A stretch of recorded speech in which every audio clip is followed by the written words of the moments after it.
Welcome back, everybody. We have last two presentations now. We have a team of Jenny and Mario, the amazing team from ZDF Digital. Mario is the team lead. Jenny is the 3D generalist. Their work is brilliant. ZDF Digital does amazing stuff. We saw Jenny yesterday presenting with Chan Erdoman as well, and they're going to talk about their workflow, the amazing workflow that they use, Maxon One tools in it, and they're going to take us through that. You can also scan the QR code to download assets and play along with the artists, and this is by the artists, so you get an opportunity to see what work they do. And I will let Mario and Jenny take ahead. Thank you. Thank you, Karan. Thank you, Karan. Thank you. Hello, welcome to our presentation for the IBC. First of all, thanks to Maxon to having us here on stage. And first of all, we want to a little bit introduce ourselves. And ladies first, Jenny. So my name is Jenny Cox. I'm a 3D generalist, and I've been working in the TV industry for about 12 years now. And yeah, I do pretty much everything that comes up. This includes different kinds of software and different kinds of specialities. So yeah, we're going to dig into that in a second. And now, to me, my name is Mario Hill. I'm the team lead of the design department in the creative production department at ZDF Digital. I'm 43 years old, married with 2 children, and an absolutely dog lover. And I have around 15 years experience in the industry, starting as a graphic designer, junior artist, come to a software tutor in different software solutions, and come after that senior 3D generalist, and now as a lead, as responsible for all visual designs at ZDF Digital. So, and what, who we are and what we do. So, what is ZDF Digital? Because ZDF Digital is a subsidiary of the CDF broadcast, and we organized in 2 major areas. These building blocks are content, and another one is technology. And all this, from the content and technology aspect, we have an approach that is innovation for and be innovative. We see ourselves as an innovation hub under the umbrella from the CDF. So we have several departments in-house, that is motion design, 3D real-time, audio description, virtual production, machine learning, community management, virtual studio, sound design, cross-media products, and so on and so on. It's a very big thing. Is we have around 400 employees. And in our company, 55% is women. So, yes. And there is an average age of 31. And we are quite young in this place. And then in our team, we are together 14 people, amazing artists, that works with us together. And now, after that, we want to show you a current showreel of us and what we do and create over the past 1.5 years.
It's your turn.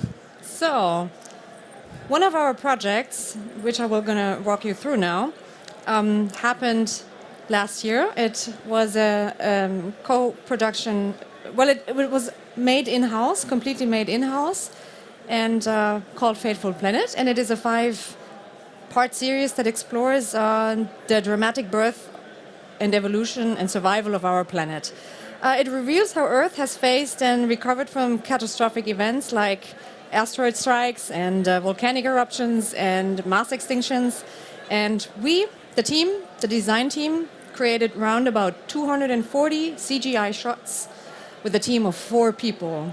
We started in August 2023 and finished in April this year. So this is quite intense. To give you an idea of the CGI that we do for documentaries, here a little breakdown of our beloved Fateful Planet.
Sounds good.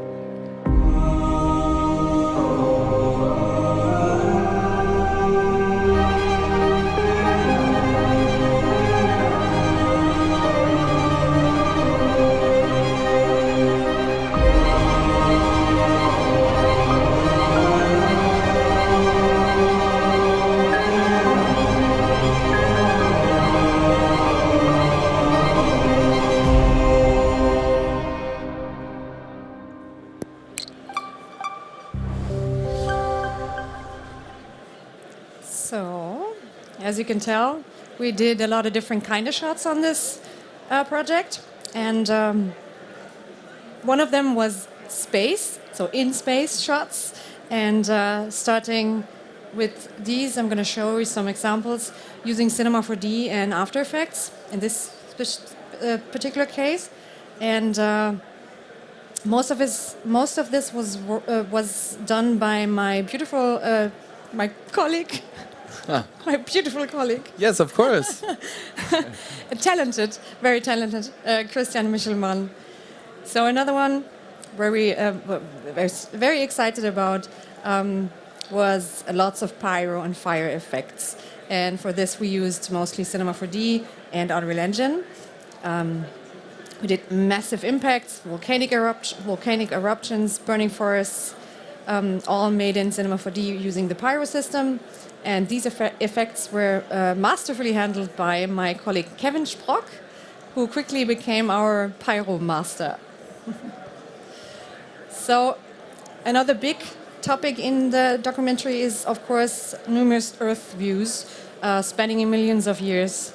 And these were created entirely in Unreal Engine by the incredible talented Philippe Clement, who beautifully guides us through the various stages of planet Earth evolution. So the most extensive segments highlight how various geological time periods were visualized using a wide range of tools, including ZBrush, Cinema 4D, Substance Painter, and Unreal Engine. And with the help from Cinema 4D, we built assets for Silurian underwater worlds, Permian and Jurassic landscapes. This is just a few I can mention right now. So just give you a second. And at this point, I really want to mention our fantastic freelancers, Can Edelman, Alex Boots, Lars Korp, Phil Amelung, Ayla McInter, and the team of Airship who created the all the animals, the prehistoric animals, as well as the dinosaurs. Yeah, last but not least, we have microbiological worlds that try to explain how life works. And using Cinema 4D and Redshift, we visualize complex biological processes. For instance, I created the Luca cell, which I will explain in detail now. It's the one you see in the middle. So Luca, the Luca cell represents the last universal common ancestor, the hypothetical single-celled organism from which all life on Earth is believed to have descended. My approach was more artistic than scientific, so please. I will walk you through building the cell structure in the shader with Redshift, creating some sort of primordial soup environment, Cinema's new particle system, and setting up the cell division. So the cell model itself is just a matter of stacking up spheres on top of each other and show the nucleus, the cell plasma, and the surrounding cell membrane. Then I just go in, do some look development until I find something interesting and not too heavy on render time. I play around with some particles for the inside and some displacers, try different colors and lighting. And this is what I then ended up with. Yeah, still quite heavy on render time. But I tried to fake a bit with the shaders, which I will talk about now. So the shader setup in Redshift. It's pretty straightforward. I use a lot of Maxon noise for the nucleus to drive the color, and the same noise for the Redshift displacement. This noise is also animated, so it gets a bit of more movement inside of the cell, which is very subtle. And then I have an extra sphere surrounding it. And here is where I start mixing my new favorite node, the Fresnel node. I believe it's a grunge map. Then I connect, that is from the asset browser, and I mixed it and piped it into the opacity slot. Then for the plasma, which you can see, I don't know if you see it. Sieht man gar nicht, glaube ich. The plasma is a combination of another Fresnel and driving the opacity, giving it this volume-like look, and layering another sphere on top of that with a simple glass shader that is also from the asset browser. And I did some details in the roughness and displacement to give the surface a little more interesting look. And then for the membrane, I used, again, a Fresnel in the opacity. It saves a lot of rendering time. And used some color, introduced a bit of red to make it more contrasty, and finally a last sphere with another Fresnel that is white. And this is what I then actually, what I ended up with. So I wanted the environment to have a primordial soup kind of look, underwater-ish. For that, I simply used Cinema's landscapes. I adjusted them with some FFD modifiers, and I put on some displacers with a subtle movement, so they're slightly animated. And for the shader, again, combined Fresnel node with a texture and some noise. For the piped in the opacity, and here also use a texture that I pipe into the emission. Yeah, so you get like little sparks. I don't know if you can see, it's quite dark. No. Gonna skip it a bit.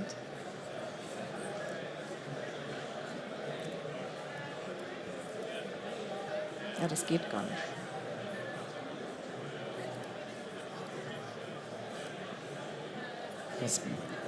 Nochmal reinklicken, dann kannst du weitermachen. Willst du nochmal zeigen oder was? Nein, hier. Yeah, just fucked up my slide, sorry. So, Yeah, next one. So I'm going to jump to cell division, which is a fairly easy setup. Here I just put the spheres in a cloner and simply animate the offset. I put this then in a volume builder, in a volume mesher, and then on top of it a subdivision to smooth everything out. So that's it. And for a bit more detail, I set up a simple dust particle system with a new particle system in Cinema, setting the speed to 0 and add some slow turbulence, some random rotation. I add a color mapper for some random color. And for custom objects, I quickly did several small spheres with the displays. Put these in a cloner and selected the particle group as an object.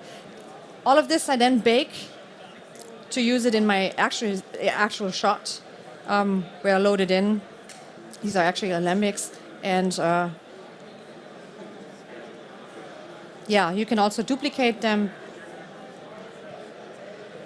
And again, using the Fresnel shader to make a dusty shader, and this is what it looks like in the shot. So I did another one, an additional particle system that is basically just switching groups through specific conditions to change the behavior of the particles that start following the animated cell and in the end slowly fade away. So these are the straight renders from Cinema. I tried to cover as much as possible. I did depth of field and everything considering lighting inside of Cinema 4D, so I don't have to do as much in the end because time was short. And yeah, here in After Effects, I did the post-production in After Effects, and I used quite a lot of Red Giant tools, so that was fun. In this specific case, I used bokeh, shine, the looks, the flares, renoise, the heat, and the color Vista. And I'm just gonna really fast show you how this looked inside of After Effects.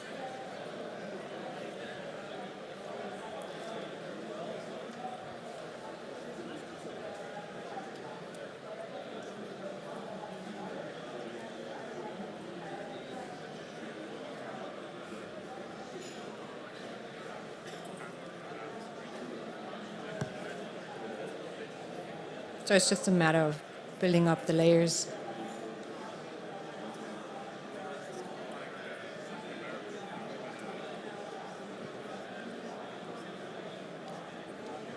Yeah, and this is how it looked in the end. So the final shot. How life evolved. Your turn. Thank you so much, Jenny. Yeah, you heard before it was a big project for a small count of artists, like 4 people. So it's amazing that the group of people, of artists, do this job in this time, in this time period. It's absolutely amazing. So, and we have also bring for you another major documentary that we do for Terrax. Terrax is one of the popular German and international documentary series produced by CDF, and we have the opportunity to get 41 CGI, VFX and reenactment shots. We was also able to 3 virtual production worlds on a big LED volume, and then we have 15 different CGI moderation effects in a virtual world with a famous host for Terrax, Harald Lesch. And first of all, maybe someone knows Terrax, but what is Terrax? Is one of the popular German international documentary, what I say, since 1982. Cover a wide range of topics from history, science, nature, and culture. And also Terrax won several awards: German Television Award, Golden Camera, Crim Award, international awards with the New York Festival TV and Film Awards, Banff World Media Festival, and so on and so on. That is that you recognize how famous this documentary in German market is. So now a little bit from our 3D shots, some 3D what we do for the documentary, and they all done Cinema 4D and Unreal Engine.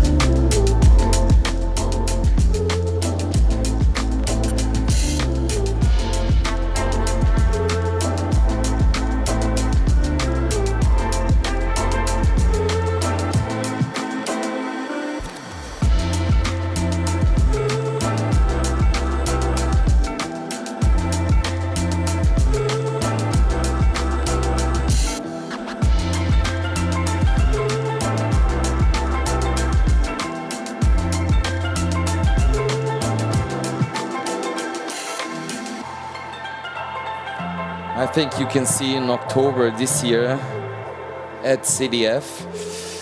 And now another major component of the documentary was the virtual production in LED volume. So we have different tasks, build 3 worlds, digital doubles for the photorealistic look, and interplay between LED volume and the set construction. So, and all the assets, 3D assets that we built was in Cinema 4D, using also a Substance 3D pipeline, and bring it to our real-time engine, Unreal Engine 5. And here's some behind the scenes, behind the scenes how we built this up with my colleagues Dominik Laudendorff and Dennis Wetzel, and that was also live on the LED volume. We drive through Sofia on a LED volume.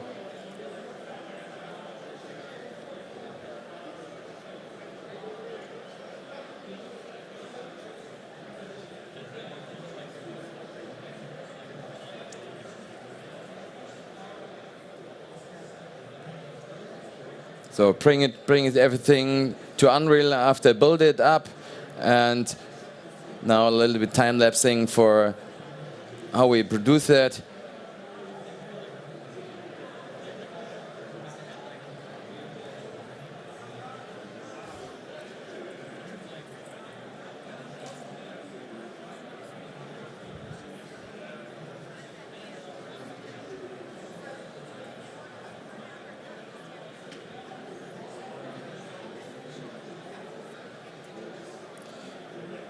I think here is the final images.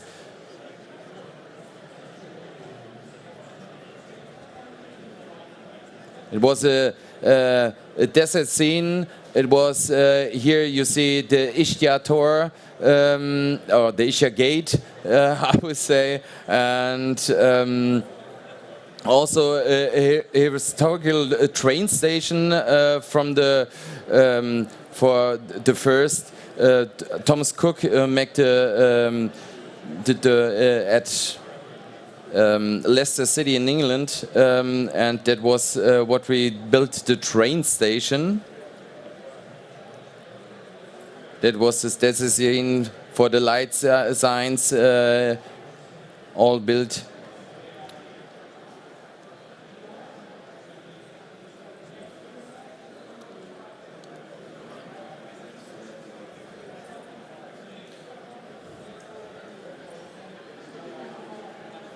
Maybe I skip a little bit further.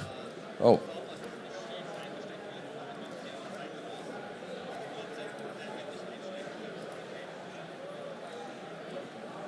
And doesn't work.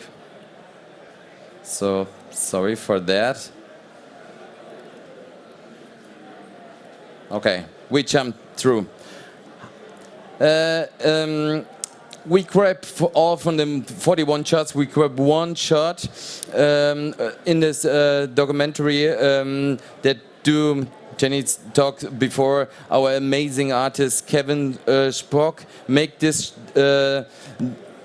shot with the particle system in Cinema 4D, and I have pleasure to presenting this work for you. So I think we are not really just in time, but let us jump into the final shot before.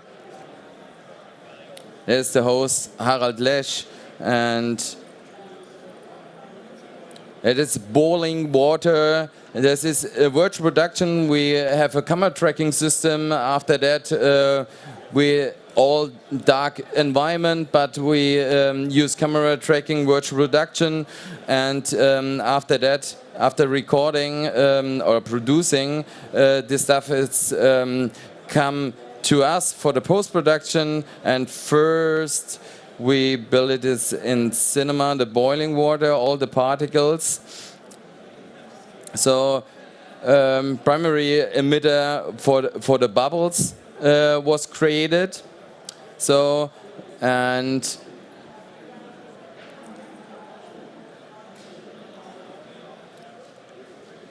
then we using also turbulence and a flock modifier for a more natural movement of the bubbles. And then next was reproduce emitter is creating. This is the place in a field condition so that particles are only spawned when the condition is met. So this condition is a linear field. It's a linear field which was previously created and placed at the water surface. The goal for the bubbles to be killed when they reach the surface, and the reproduce emitter spawns new particles at this moment. Oh, they were a little bit late, maybe. So fire it up. Yes, here we go. So, and with a new particle group of the respawn emitter, a gravity force was created so that the fall back down after shooting up.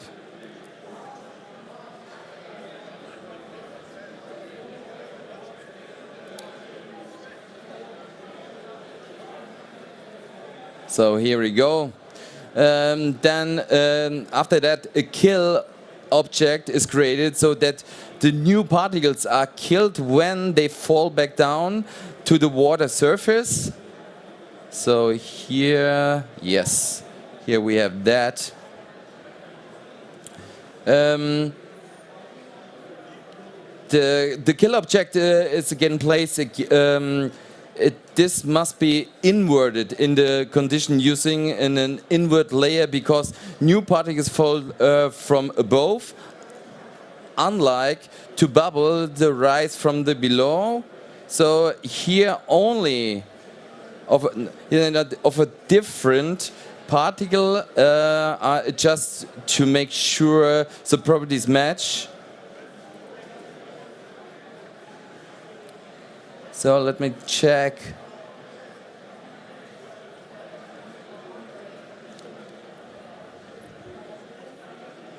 Yes. So the field condition is copied from the bubbles emitter, so that these particles are also killed at the water surface. And lastly, a data mapper modifier is created, which increases the radius of the small fizz particles over defined period. So they grow from 0 to 0.1 centimeters between the frame 10 and the frame 30. So becoming gradually larger and more visible as the water is just starting to boil. So this could also done using keyframes, but with this method overspread control. So then the next step it is, then we have done a plane with the dimension of a water surface is created. So 500 by 500 provide enough resolution for the deformations of the boiling water. Then a vertex map tag is applied on the plane. Did we run?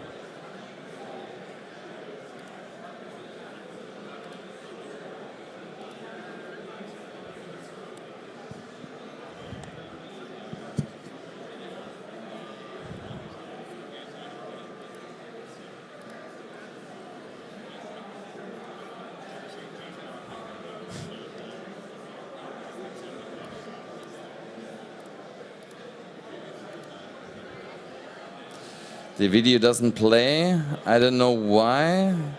Is this video play?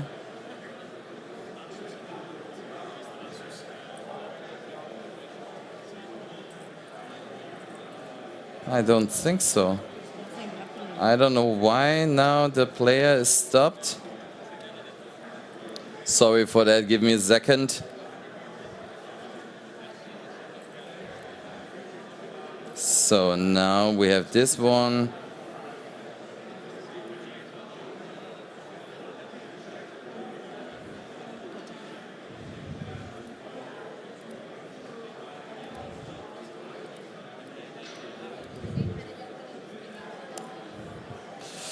I don't know why it doesn't work. Then we skip a little bit, and sorry for that. I don't know why. For the compositing workflow for this,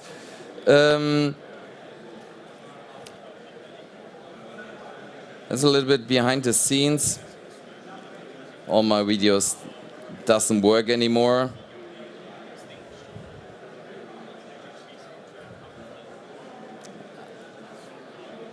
I don't know why. So maybe you have a little bit brief insight that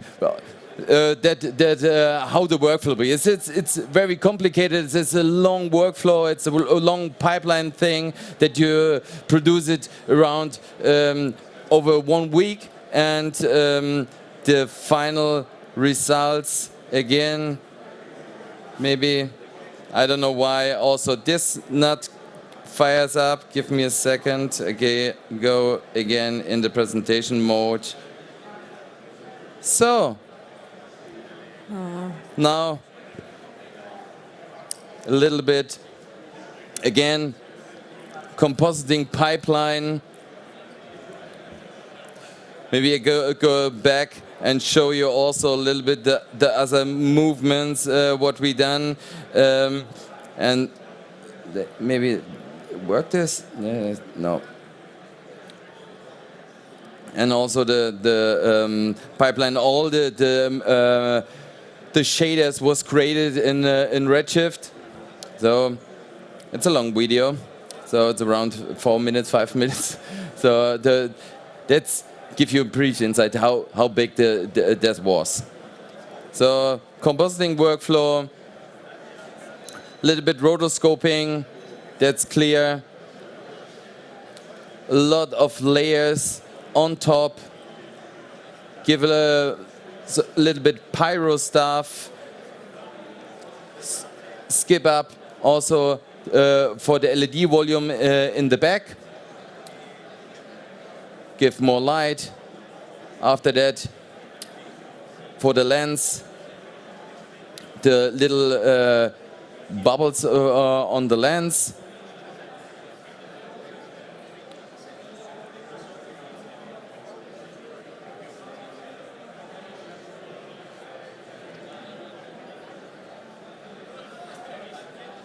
That it shrinks up, and that's the final shot again with Harald Lesch.